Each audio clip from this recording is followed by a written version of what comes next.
इस फिल्म की शुरुआत में हमें एक ट्रेन को दिखाते हैं जो एक रेगिस्तान से होकर गुजर रही है। इस ट्रेन में एक आदमी बैठा है जिसका नाम वर्जिन है।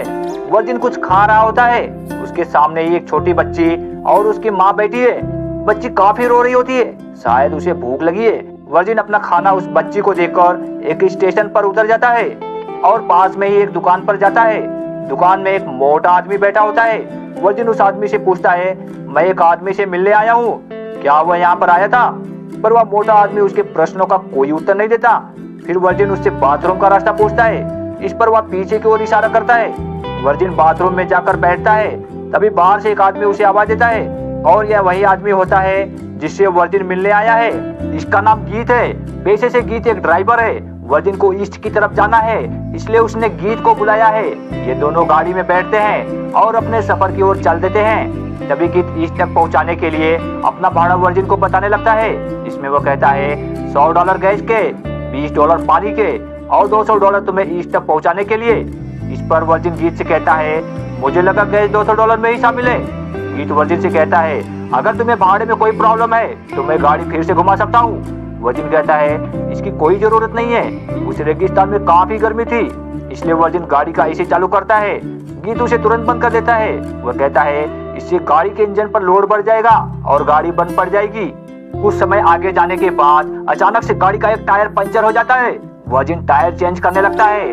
वहीं पर ये दोनों देखते हैं एक कुत्ता दूसरे कुत्ते को जिंदा ही बुरी तरह से नोच कर खा रहा है।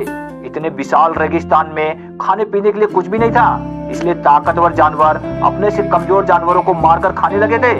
गीत उस ताकतवर कुत्ते को वहां से भगा देता है। घायल और कमजोर कुत्ते के सिर को एक पत्थर से कुचलकर उसे जान से मार देता है ताकि वह तड़प तड़प के ना मरे।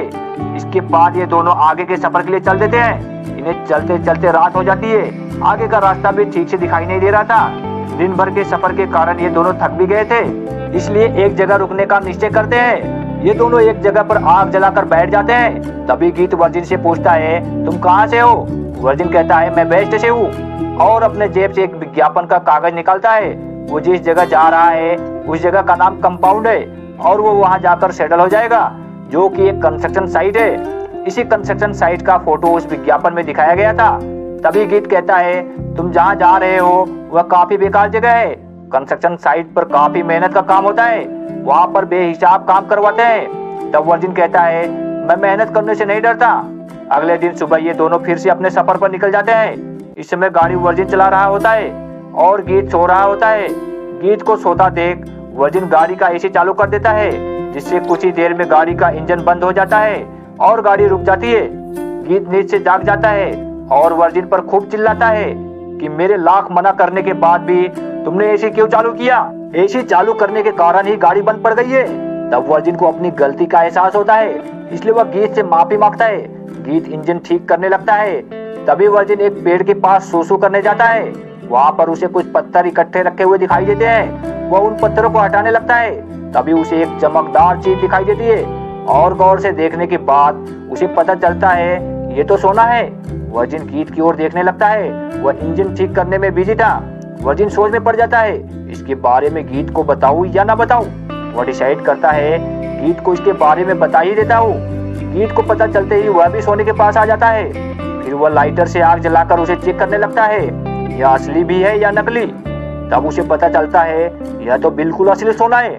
फिर दोनों मिलकर उस जगह की खुदाई करने लगते हैं, पर वह बहुत अंदर तक धंसा हुआ था। दोनों मिलकर उसे बहुत हिलाने की कोशिश करते हैं, पर वह अपनी जगह से टस से मस नहीं हो रहा था। ये दोनों खुदाई करके काफी थक चुके थे, इसलिए इनसे अब खुदाई नहीं हो रही थी।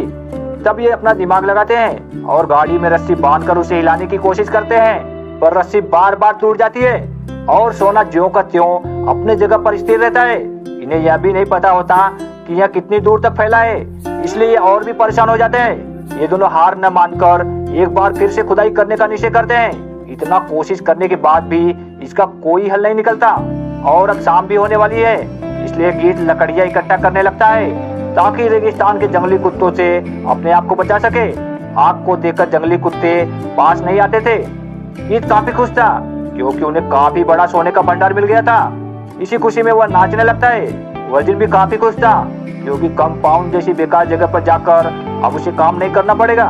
रात में गीत वर्जिन से कहता है हम में से किसी एक को ईस्ट में जाकर एक्सकवेटर लाना होगा ताकि इसकी और खुदाई करके इसे हम बाहर निकाल सके, और एक जन को इसकी रखवाली करने के लिए यहीं पर रुकना होगा। गीत कहता है ईस्ट में एक जगह है जहाँ से हमें एक्सकवेटर मिल सकता है जो यहाँ से 2 दिन की दूरी पर है, तुम चले जाओ, मैं इस सोने की रखवाली करता हूँ। तो वर्जिन कहता है मैं इसकी रखवाली करता हूँ, तुम एक्सकवेटर लेकर आओ, क्योंकि तुम्हें इसकी पूरी जानकारी है कि वह कहाँ पर मिलेगा। इस पर दोनों एक दूसरे को देखने लगते हैं क्योंकि उन्हें एक दूसरे पर बिल्कुल भी भरोसा नहीं था। गीत कहता है तुम्हें इस विशाल रेगिस्तान में सरवाइव करना भी नहीं आता। वर्जिन कहता है वह सब मैं देख लूंगा। वर्जिन की हट के आगे विवश होकर गीत जाने के लिए तैयार हो जाता है। अगले दिन सुबह जाने से पहले गीत वर्जिन को कुछ सामान देता है और कहता है मेरे आने तक तुम्हें इसी में सरवाइव करना होगा। एक्सकवेटर मिलने के बाद मैं तुम्हें कॉल करूंगा, मुझे यहाँ की पूरी जानकारी देते रहना। इतना कहकर गीत अपनी गाड़ी लेकर वहाँ से चला जाता है।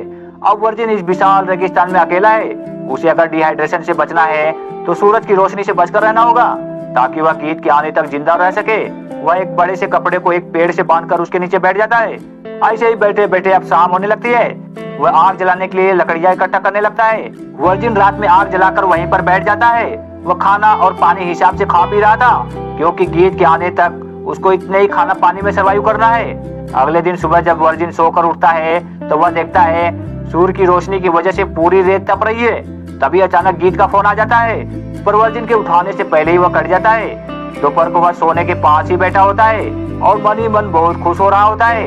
वर्जिन को उस विशाल रेगिस्तान में एक एक लकड़ी को इकट्ठा करने में काफी मुश्किल हो रहा था, इसलिए वह बहुत सारी लकड़ियों को इकट्ठा करके एक बड़े से कपड़े में लाद देता है और घसीटते हुए उसे लेकर आता है। आते ही वह देखता है सोने के ऊपर से रेत हट गई है। वह तुरंत ही उसे ढक देता है और वह थोड़ी ऊंचाई पर चलकर आता है ताकि उसे इससे भी अच्छी जगह रहने के लिए मिल जाए। तभी उसे अचानक से एक क्रैश प्लेन दिखाई देता है। वह तुरंत ही उसके पास जाता है। यह उसके रहने के लिए एक बहुत अच्छी जगह थी, पर अभी भी उसके मन में उस सोने का ही ख्याल आ रहा था। यहाँ से उसको सोना भी दिखाई नहीं दे रहा था, इसलिए उसको लगता है कि यहाँ पर रुकना अच्छा नहीं होगा। इसलिए वह प्लेन के मलबे से अपने उपयोग की कुछ चीजें ले लेता है। अब तेज तर्रार धूप की वजह से उसके शरीर पर छाले पड़ने लगे थे। वह प्लेन के मलबे को किसी तरह से उस सोने के पास लेकर पहुंचता है और अपने रहने लायक एक झोपड़ी तैयार करता है जहां वह सूरज की तेज रोशनी से बचा रहेगा। पर इस झोपड़ी में भी उसका शरीर तप रहा था। फिर वह झोपड़ी से निकलकर उस सोने के पास बैठ जाता है और उसे निहारने लगता है। शाम को वर्जिन सोने के ऊपर के हिस्से को पत्थर से तोड़ने की कोशिश करता है और लकीली वह टूट भी जाता है। इसे देखकर वह काफी खुश हो जाता है। तभी उसे गीत का कॉल आता है। वह कहता है रास्ते में मेरी गाड़ी खराब हो गई है, मुझे थोड़ा समय और लगेगा, अभी तक मुझे एक्सकवेटर भी नहीं मिला है। गीत की यह बातें सुनकर वर्जिन और भी परेशान हो जाता है। रात में वह आग जलाता है। अब जंगली कुत्तों को भी उसके यहाँ होने का पता चल गया था। ये सभी कुत्ते वर्जिन पर अटैक कर देते हैं, पर आग की मदद से वर्जिन उन सभी कुत्तों को वहाँ से भगा देता है। अगली सुबह हम देखते हैं डिहाइड्रेशन की वजह से वर्जिन के शरीर पर काफी छाले पड़ गए थे। शारीरिक रूप से भी वह काफी कमजोर हो चुका था, पर अब भी उसके पास एक बोतल पानी था। तभी अचानक वह अपने सामने एक सांप को देखता है। वह उसका शिकार कर उसे खाने की सोचता है, पर वह जैसे उस पर हमला करता है वह सांप बचकर भाग जाता है और वर्जिन के पैर से लगकर बोतल का पानी नीचे गिर जाता है। यह देखकर वह काफी परेशान हो जाता है क्योंकि वह एक बोतल पानी ही उसके सर्वाइवल का एकमात्र जरिया था। वह अपनी बेवकूफी पर काफी जोर से चिल्लाता है। अब उसके पास खाना भी खत्म हो चुका है। वह फिर से उसी क्रैश प्लेन के पास जाता है ताकि कुछ उसे अपनी जरूरत का सामान मिल सके। तभी वह देखता है कि कोई अनजान आदमी उसकी ओर चला आ रहा है। उसे देखकर वह प्लेन में छिप जाता है। वह काफी डरने लगता है कहीं उस अजनबी को सोने का पता न चल जाए। वह सोने के टुकड़े को एक बैग में छिपा देता है। देखते ही देखते वह अनजान आदमी भी उसी क्रैश प्लेन के पास आ जाता है, पर वह एक सर्वाइवल महिला थी। वह वर्जिन को प्लेन में छुपते हुए देख ली थी, इसलिए वर्जिन को प्लेन से बाहर निकलने के लिए कहती है। वर्जिन से पूछती है क्या तुम अकेले हो यहाँ? वह कहता है हाँ मैं अकेला ही हूँ। तभी वह सर्वाइवल महिला सोचती है बिना खाना पानी के इस विशाल रेगिस्तान में कोई अकेला क्यों रहेगा।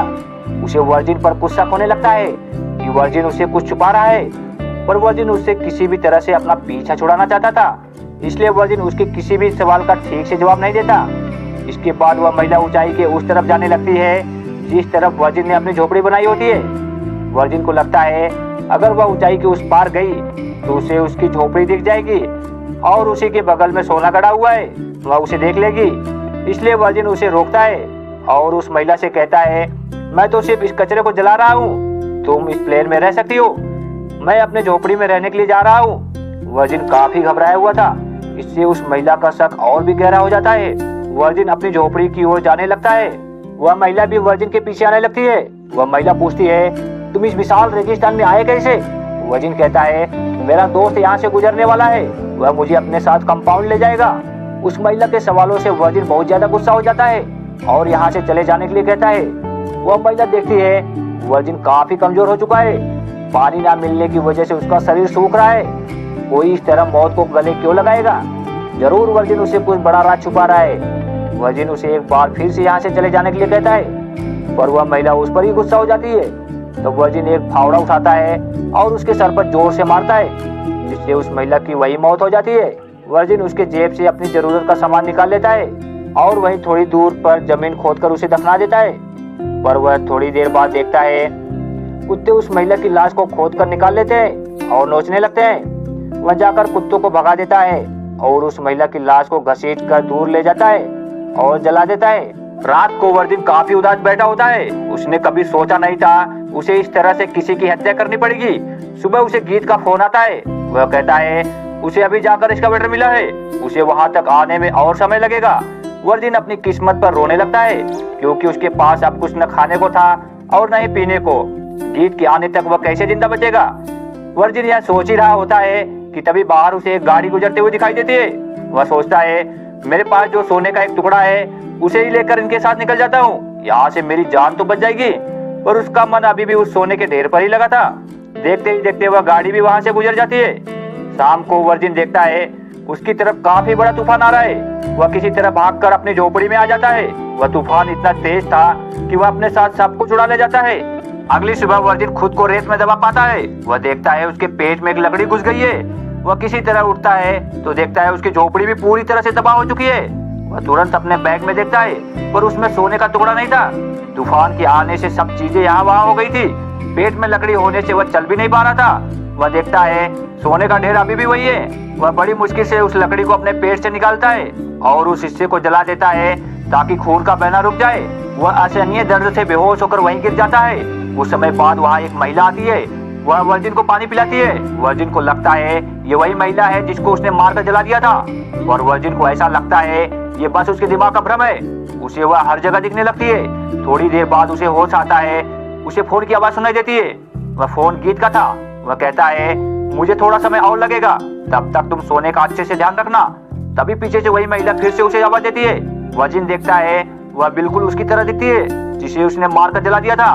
वर्जिन को फिर से लगता है यह उसके दिमाग का भ्रम है।